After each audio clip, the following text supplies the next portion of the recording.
Hey everybody, it's the Snarky Entertainment System, and I'm doing a Haven Call of the King Let's Play. I can't believe I still have to do that introduction every time, but I don't want anybody wanting to get lost. I don't want anybody to lose their way trying to navigate this intricate fold of YouTube videos. But after a while, it just kind of like, it rings in your ears after a while. It's like the telltale heart. Oh, like I can hear my own voice saying, Snarky Entertainment System, Haven Call of the King, let's play.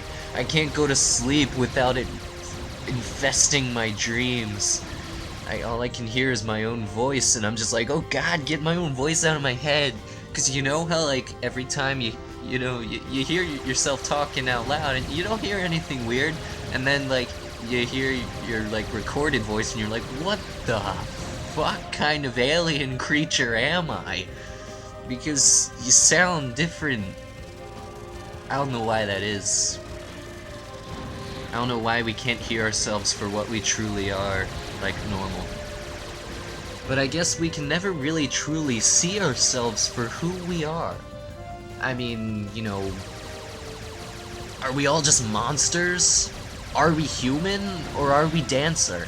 These are the important questions that we have to ask ourselves, lest we become beasts that just roam the primordial wasteland that lies in the deserts of the Old West, with ghost towns and such. I mean, I look at myself in a mirror. Am I truly seeing myself? Or am I only seeing what I think is myself?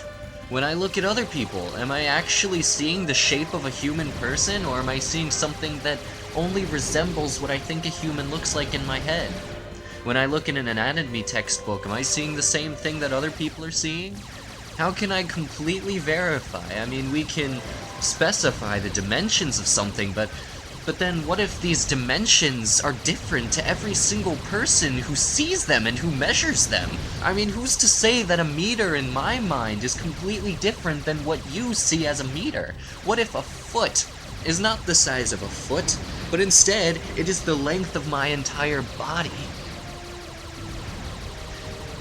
These are strange thoughts to be thinking, but it's an interesting thing about perspective. Everyone has a different perspective. Everyone sees things differently. Who's to say that green is actually green? I mean, how do you define green? I mean, you look at a color and you say, hey, that's green, and a guy says, yeah, that's green. But then, like, if I asked you to, like, say, define green for me. In fact, I'm going to look up the definition of green right now. And it's probably going to say something along the lines of, like, it's positioned in this place on the color spectrum. Let's see exactly what it has to say. Define green. No, not gran. I mean green. You foolish person. Of the color between blue and yellow in the spectrum, colored like grass or emeralds. See, you can only define green by where it falls between two other colors. Two other colors, I might add, that probably don't have their other very distinct definitions.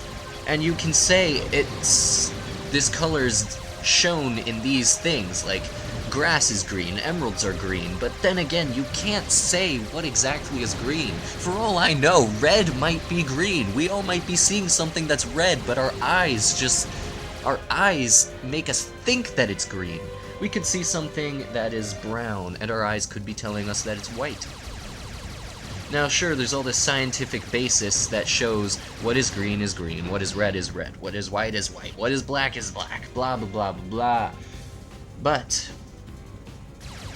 imagine for a moment that all of that just all disappears. All of that, you know, scientific stuff just vanishes for a moment, and all we have is our eyes and our minds and our perspective.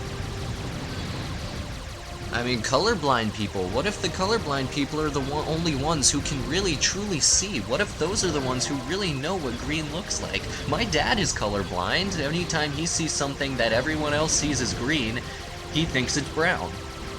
It makes it a little difficult when we get to stoplights, sure. But it's just one of those things, you know? It's all about perspective. And I think it's particularly relevant at this point in the game because from my perspective, this is just a really boring, pointless rehash of the level I did 2-3 videos ago. I'm on the same old cart shooting the same old bugs, but who's to say that this is a video game at all? Who's to say that this is not a video game, but something completely different? This could be a book. Haven Call of the King could be a book.